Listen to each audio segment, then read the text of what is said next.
Good morning, friends. Hi, I am Dr. Varsha. Welcome to my channel. I am a homeopathy doctor. Last vlog में मैंने आपको dentition के बारे में बताया था। इस बार हम डायबिटीज़ के बारे में डिस्कस करते हैं। डायबिटीज़ जिसे मधुमेह बोलते हैं, तो डायबिटीज़ क्या है? ये एक मेटाबॉलिक डिसऑर्डर है जिसमें क्या होता है, जो शुगर लेवल है नॉर्मल बहुत हाई हो जाता है नॉर्मल रेंज से, जिससे कि क्या होता है। और ये मेटाबॉलिक डिसऑर्डर क्यों कहते हैं? नॉर्मली हम जो ग्लूकोज लेते हैं उससे हमें एनर्जी मिलती है, लेकिन जो एनर्जी हमें मिल रही है वो अगर लिमिट में ना हो, हर चीज़ एक पॉइंट में अच्छी लगती है ना। जैसे कि कह सकते हैं कि हमारी बॉडी में एक हर चीज़ मेंटेन बैलेंस है। अगर हम कोई एक्सेस हो जाए तो वो भी खराब है, अगर उसकी मात्रा लो हो जाए तो वो भी खराब है। तो इसलिए डायबिटीज़ भी एक मेटाबॉलिक डिसऑर्डर है जब हाई लेवल हो जाता है ब्लड शुगर का।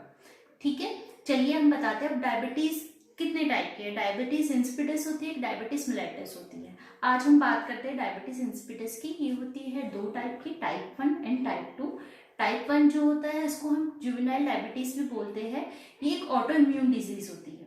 इसमें क्या होता है, हमारा जो इम्यून सिस्टम होता है, बच्चे जो भी पेशेंट का इम्यून सिस्टम होता है वो इसमें इंसुलिन बनता ही नहीं है, वो उसी पे अटैक कर देता है।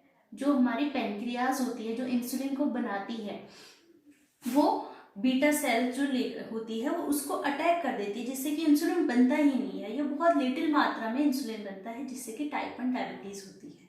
और टाइप 2 डायबिटीज क्या है? टाइप 2 डायबिटीज जो होती है ये जनरली सभी पेशेंट्स में पाई जाती है ओवर द एज ऑफ 40। और इसमें क्या होता है कि इंसुलिन हमारी बॉडी के अंदर इनफ बन रहा है, लेकिन जो कैरियर होते हैं हमारे ब्लड सेल्स से जो दूसरे सेल्स में ले जाते हैं, वो जो रिसेप्टर्स होते हैं उनकी वजह से वो रेजिस्टेंस करते हैं इंसुलिन को, जिसकी वजह से हमारी बॉडी में सफिशिएंट इंसुलिन नहीं बन पाता, जिससे कि टाइप 2 डायबिटीज होती है। चलिए अब हम बात करते हैं नॉर्मल रेंज क्या होती है डायबिटीज की। डायबिटीज की नॉर्मल रेंज होती है 70 to 100 मिलीग्राम पर डेसीलीटर। ठीक है, फास्टिंग होती है जिसको हम बोलते हैं फास्टिंग प्लाज्मा ग्लूकोज लेवल, वो होती है 70 to 100 से नीचे हो ठीक रहता है। हाँ, नॉर्मल रेंज है फास्टिंग की, पेशेंट ठीक है। और पीपी जो होती है पोस्ट प्रेंडियल जो बोलते हैं हम उसको, होती है 70 to 140 मिलीग्राम पर डेसीलीटर। ठीक है, अब कोई पेशेंट हो प्री डायबिटिक, हम कहते हैं बॉर्डर लाइन होता है पेशेंट जो बॉर्डर लाइन है कि जी आप थोड़ा परहेज करिए मीठे से, वो बॉर्डर लाइन किसे कहा जाता है? अगर उसकी रेंज 100 से 125 चली जाए तब हम पेशेंट को बोलते हैं कि आपको थोड़ा परहेज करना है मीठे से, आपको थोड़ा ग्लूकोज इनटेक वगैरह कम लेना है, फाइबर वगैरह ज़्यादा लेना है, हम ये बोलते हैं स्टार्च मटेरियल आपको कम लेना है। चलिए अब हम सिम्टम्स की बात करते हैं। जो पेशेंट होते हैं उनको डायबिटीज़ होती है तो उनके सिम्टम्स क्या होते हैं?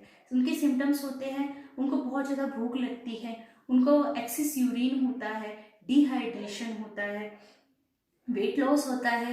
ये सारे सिम्टम्स जो होते हैं ये डायबिटीज़ के होते हैं। नमनेस होती है, किसी किसी पेशेंट कोई बोलता है मेरे हाथों में बहुत नमनेस हो रही है, झंझनाहट बोलते हैं जिसे, झंझनाहट फील होती है। तो हाँ, उस पॉइंट पे हम कहते हैं कि आप एक बार अपना टेस्ट करा लीजिए, शुगर लेवल टेस्ट चेक करा लीजिए। ठीक है, तो ये सिम्टम्स जो होते हैं सारे ये डायबिटीज़ के होते हैं। अगर कहीं चोट लग जाए और वो जल्दी हील नहीं होता है, कोई वूंड हो जाता है, कोई हील जल्दी नहीं होता है, तो उसमें भी चांसेस होते हैं, वो इन्फेक्शन कंटिन्यू हो रहा है तो वो डायबिटीज़ के चांसेस होते हैं। बाकी जेनेटिक तो होता ही है, किसी अगर आपके पेरेंट्स में है तो चांसेस होते हैं जेनेटिक पे ट्रांसफर होता है। वैसे अगर कहा जाए तो ये एक लाइफस्टाइल डिसऑर्डर है। और लाइफस्टाइल डिसऑर्डर इसलिए बोलते हैं क्योंकि आजकल हमारी सीडेंटरी लाइफ हो रही है, हम लोग एक्सरसाइज वगैरह नहीं करते, हमारी लाइफ ऐसी हो रखी है कि हम जंक फूड पे रहते हैं। तो ये जो हमारा लाइफस्टाइल डिसऑर्डर अगर हम थोड़ा चेंज कर ले तो एज ए प्रिकॉशंस भी हमें डायबिटीज से मिल सकती है। तो हम प्रिकॉशंस हमें डायबिटीज से मिल सकती है, थोड़ा हम अपने जंक फूड अवॉइड करें, हेल्दी फूड ले, हेल्दी लाइफस्टाइल ले, तो ये सब एज ए प्रिकॉशंस हम डायबिटीज से बच सकते हैं। चलिए अब मैंने आपको उसकी सिम्टम्स बता दिए, मैंने आपको इसकी टाइप बता दिया कि डायबिटीज होती क्या है, इसके क्या कारण हैं। और तो अब हम बात करते हैं होम्योपैथी मेडिसिन की। मेडिसिन डायबिटीज़ में बहुत अच्छी कारगर होती है। होम्योपैथिक मेडिसिन डायबिटीज़ में बहुत ही अच्छी कारगर होती है। तो होम्योपैथी मेडिसिन भी हम वैसे अगर आप डायबिटीज़ को लाइटली लेंगे, ये एक लाइटली डिजीज़ नहीं है, ये एक थ्रेटनिंग, लाइफ थ्रेटनिंग डिजीज़ है। अगर आपको डायबिटीज़ है, प्लीज़ कंसल्ट योर डॉक्टर। पहले आपको डॉक्टर से कंसल्ट करना है। अगर आपकी 200 से ज़्यादा अगर चली गई है डायबिटीज़, तो आपको ब्लड शुगर लेवल तो आपको चेक करा लेना चाहिए, क्योंकि अगर आप ध्यान से टाइम से इसका इलाज नहीं कराएंगे तो आपको रेटिनोपैथी हो जाता है, न्यूरोपैथी हो जाता है, आपकी आंखों में ब्लरी विजन हो जाता है। ब्लरी विजन कहने का मतलब है कि आंखों में ब्लाइंडनेस आ जाती है, किडनी खराब हो जाती है, आपके नर्वस सिस्टम पे, दिमाग पे भी असर पड़ सकता है।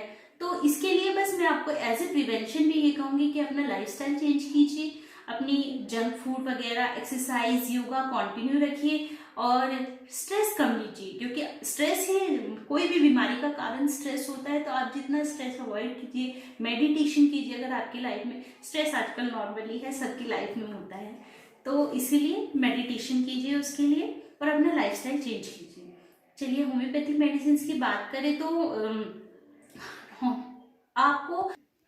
तो मैं आपको बता रही थी कि इसमें होम्योपैथिक मेडिसिन भी देते हैं। और होम्योपैथिक मेडिसिन हम तभी प्रिस्क्राइब करते हैं अगर पेशेंट की जो शुगर लेवल है 300 चली गई है, तो 300 लेवल चला गया है, तो हम पेशेंट को बोलते हैं आप जो अपनी मेडिसिन आपके डॉक्टर से चल रही है उसके साथ में हमारी होम्योपैथिक ले सकते हैं और उसमें गैप रख के ले सकते हैं। इसमें कोई नुकसान नहीं है, क्योंकि कोई भी मेडिसिन आप एकदम से ड्रॉबैक करते हैं तो आपको नुकसान होता है।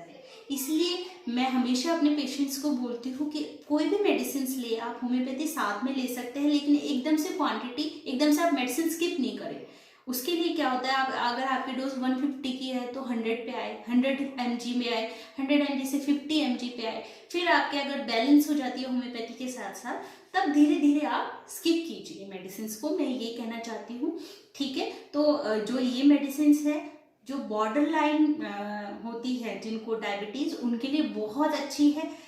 वैसे तो किसी पेशेंट को अगर होम्योपैथी सूट करती है तो 300 पे अगर शुगर है 300 मिलीग्राम पर डेसीलीटर, तो ये उससे भी कवर कर देती है। तो जो ये होम्योपैथी मेडिसिन है साइजियम ज़ेम्बुलम मदर टिंचर है एक ये, ठीक है, आपको ये लेना है। ये कैसे लेना है मैं आपको बताऊंगी। आधा कप पानी में या 1/4 कप पानी में आपको 15 ड्रॉप्स डाल के लेनी है।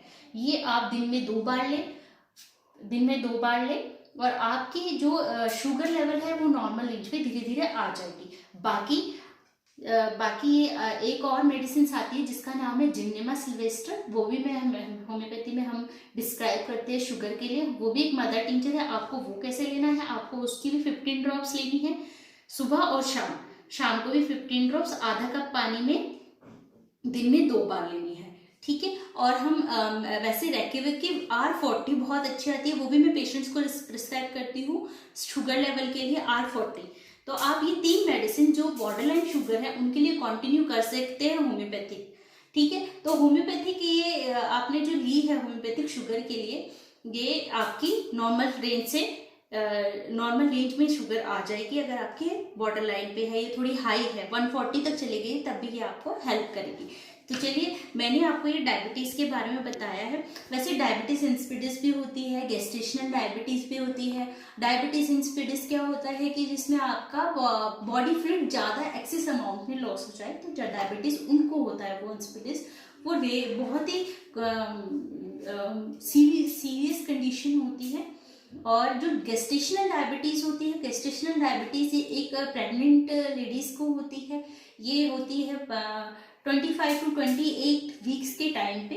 इसमें क्या होता है, जो प्लासेंटा होता है, प्लासेंटा क्या करता है, जो हार्मोन होता है उसको रेजिस्टेंट प्लासेंटा एक हार्मोन प्रोड्यूस करता है जिससे कि इंसुलिन ग्रोथ कम हो जाती है, जिससे तब डायबिटीज माँ को हो जाती है उस टाइम पे। लेकिन ये ओवर ए पीरियड कुछ टाइम के लिए होती है, प्रेगनेंसी के टाइम पे। आफ्टर प्रेगनेंसी मदर को कोई डायबिटीज नहीं होती। बहुत ही एक रेयर चांस होते हैं कि किसी को हो, वैसे मदर ठीक हो जाती है। तो गेस्टेशनल डायबिटीज तो एक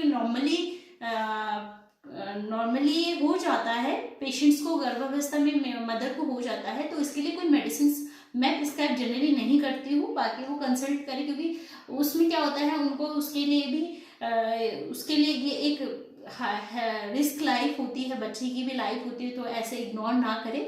मदर को भी अपने डॉक्टर से कंसल्ट कर लेना चाहिए, क्योंकि अगर आपकी शुगर लेवल हाई होती है तो हाई चांसेस हो जाते हैं, प्री इक्लिम्सिया हो जाता है और सिजेरियन के चांसेस बढ़ जाते हैं। कोई भी प्रिकॉशंस ले उस टाइम पे ले लेना चाहिए आपने, और ये प्रिकॉशंस ले लेने चाहिए आपने उस टाइम पे, क्योंकि मदर और बच्चे की दोनों की हेल्थ के लिए ज़रूरी होता है। ये तो मैं आपको एक नॉलेज के लिए बता रही हूँ कि डायबिटीज़ के कितने टाइप होते हैं। चलिए, डायबिटीज़ के बारे में इतना ही। सिर्फ आपको कभी भी कोई भी अगर प्रॉब्लम है, किसी आपको डिस्कस करना है कोई, आप मुझे नीचे मेरे कमेंट बॉक्स में बता सकते हैं, फिर मैं आपको उसके बारे में, उस प्रॉब्लम के बारे में अपना ब्लॉग डालूंगी। और मेरे चैनल को देखने के लिए थैंक यू वेरी मच। नमस्कार। प्लीज़